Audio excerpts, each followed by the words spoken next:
घर बनाना है लेकिन पैसे कम हैं, यानी कि हाउस कंस्ट्रक्शन कैसे करें लो बजट में। आज के इस वीडियो में हम इसी टॉपिक पर बात करेंगे, क्योंकि अक्सर देखा जाता है कि जब भी हम घर बनवाना स्टार्ट करते हैं और जनरली ऐसा देखने को मिलता है कि किसी का घर अभी सिर्फ ब्रिक वर्क हुआ तो ही रुक गया, स्लैब की कास्टिंग नहीं हो पाई, अगर स्लैब की कास्टिंग हो गई तो फिनिशिंग नहीं हो पाया। तो इसमें ढेर सारे प्रॉब्लम्स आने लगते हैं, क्योंकि लोग पहले से बहुत सारी चीज़ों का लोग एस्टिमेट लेके नहीं चलते हैं और आगे चल करके फंस जाते हैं। और अगर ऐसा कंडीशन है कि हमारे पास बजट ही कम है, तो हमको घर बनाते समय किन किन बातों का ख्याल रखना है, इस दोनों टॉपिक को हम एक ही वीडियो में कवर करेंगे। देखिए, अगर घर बनाना है, पैसे कम है, तो उसका तरीका मैं आपको बता रहा हूं। सबसे पहले आप क्या करिए कि आप एक प्लान बनवाइए। सपोज करिए कि आपको जिन जिन चीज़ों की रिक्वायरमेंट है, जैसे कि आपको 2 बेडरूम चाहिए, एक गेस्ट रूम चाहिए, स्टेयर चाहिए, छोटा पार्किंग चाहिए, टॉयलेट चाहिए और जो भी एक किचन चाहिए। तो ये सारा रिक्वायरमेंट अगर आप किसी कॉन्ट्रैक्टर से लेंगे तो वो आपकी जितनी जमीन होगी उसमें किसी तरह इसको मैनेज कर देगा। अगर आप उसको 2000 स्क्वायर फीट देंगे तो भी मैनेज कर देगा, और अगर आप उसको 2500 स्क्वायर फीट देंगे तो भी मैनेज कर देगा। लेकिन इस रिक्वायरमेंट को कितने करेक्ट एरिया में फुलफिल करना है वो एक इंजीनियर कर सकता है। कि 2 BHK plan with parking with guest room 800 से 1000 स्क्वायर फीट में बनाए जा सकते हैं, क्योंकि इंजीनियर को एज पर IS कोड पता होता है कि रूम की साइजेस क्या रखनी है, पार्किंग की साइजेस क्या रखनी है। तो वो उन सारे स्टैंडर्ड को फॉलो करता हुआ जब आपकी ड्राइंग को बनाता है तो वो एक कम जगह या फिर सुफिशियंट जगह लेकर के ही आपका काम करता है। तो इस तरह से भी आपका पैसा बच सकता है। उसके बाद जब भी आप प्लान बनवाने जाएं इंजीनियर के पास, तो आप अपनी पूरी रिक्वायरमेंट दें कि सर मुझे ये सारी चीजें चाहिए। तो उसमें क्या है कि इंजीनियर आपकी सारे रिक्वायरमेंट के बेसिस पे ही ड्राइंग बना करके देगा। तो वो एरिया जो जितना रिक्वायर्ड है उसी के हिसाब से आपका वो काम करके देगा। दूसरा, जब प्लान बन जाए या प्लान बनाने से पहले ही आप उसको बताएं कि मुझे बहुत हाई फाई लुक नहीं चाहिए, मुझे इतने बजट में घर बनाना है। सपोज करें कि आपके पास 10 लाख रुपए का प्लान है, 10 लाख रुपए आपके पास हैं और आपके पास 2 BHK का प्लान चाहिए आपको विथ पार्किंग। तो आप अपने क्लाइंट को, अपने कॉन्ट्रैक्टर, अपने इंजीनियर को बोलेंगे तो आपका जो इंजीनियर होगा वो इन सारी चीजों को, जो भी आपकी रिक्वायरमेंट होंगी उनके हिसाब से, आपके बजट के हिसाब से भी ड्राइंग बना करके आपको दे देगा। तो उससे क्या है कि आपका पैसा बचेगा। उसके बाद जब प्लान बन जाए तो आप एक उसका रफली एस्टिमेट जरूर ले लें अपने इंजीनियर से कि ये जो आपने प्लान दिया है वो क्या मेरे इस बजट में फिट बैठता है। लेकिन अगर आप उसके दूसरे भी सारे ऑप्शंस हैं, आप ऑनलाइन देख सकते हैं, यूट्यूब पे देख सकते हैं, या फिर मैं आपको अभी 2025 का रेट बता देता हूं कि आप 1400 से लेकर के 1700 स्क्वायर फीट में, 1700 रुपए पर स्क्वायर फीट में आप विथ मटेरियल काम कर सकते हैं, फाउंडेशन से लेके पेंट वर्क तक। इसमें फर्नीचर्स वगैरह ये सारी चीजें इंक्लूडेड नहीं है, फ्लश डोर्स वगैरह ये सब इंक्लूडेड नहीं है। सिर्फ सिविल का काम कंप्लीट होगा, यानी फाउंडेशन, ब्रिक वर्क, स्लैब की कास्टिंग, प्लास्टर वर्क, फ्लोर बनाना और पेंट करना, ये सारी चीजें इसमें इंक्लूडेड है। लगभग 14 से 1700 रुपए पर स्क्वायर फीट में। तो मान के चलिए कि अगर आपके इंजीनियर ने 1000 स्क्वायर फीट का नक्शा बना दिया तो 14 लाख से 17 लाख रुपए के बीच लग सकते हैं।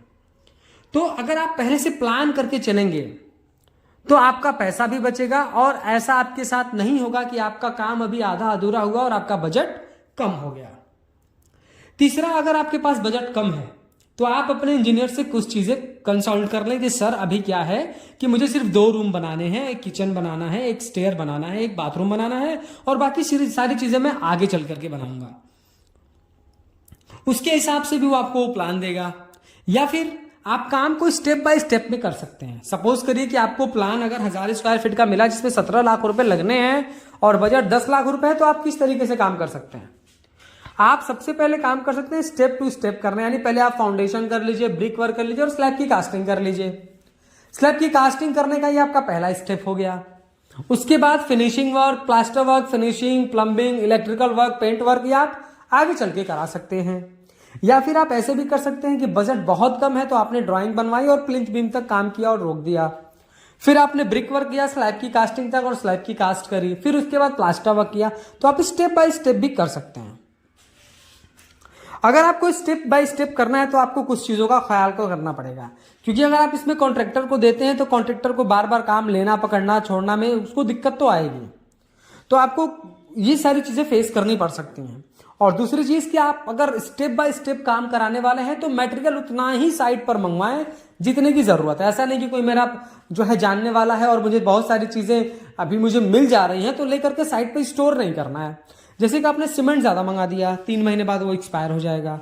और अगर आपने सैंड ज्यादा मंगा दिया तो सैंड की शिफ्टिंग बार बार इधर से उधर होती है तो फिर उसमें धूल मिट्टी पड़ जाते हैं और वो सैंड काम का नहीं रह जाता है। तो इसलिए आपको क्या करना है कि मटेरियल वेस्ट से भी बचना है, वरना ये आपका कॉस्ट को बढ़ा देगा।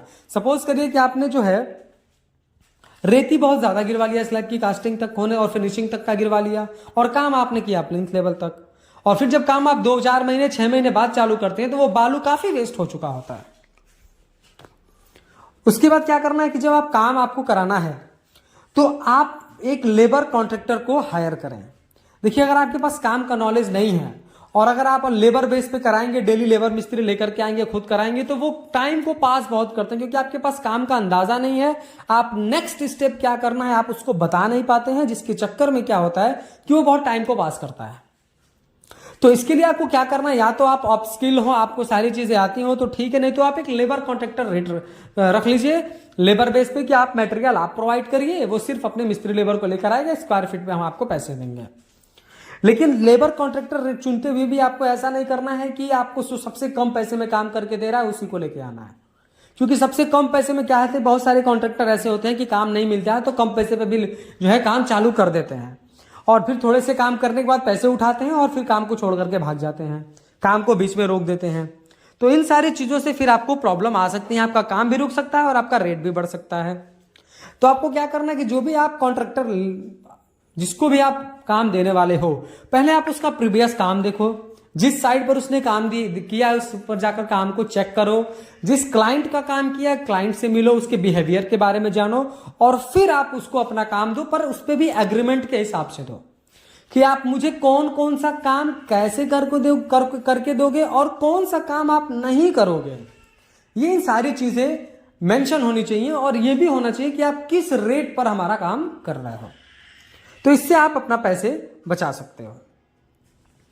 देखिए, एक तो है कि अभी क्या है कि अगर आप पैसा बचाना ही है, पैसा कम है, घर बनाना है, तो अभी क्या है फ्रेम स्ट्रक्चर बन रहा है, यानी घर के सारे लोड बीम कॉलम पे आने हैं।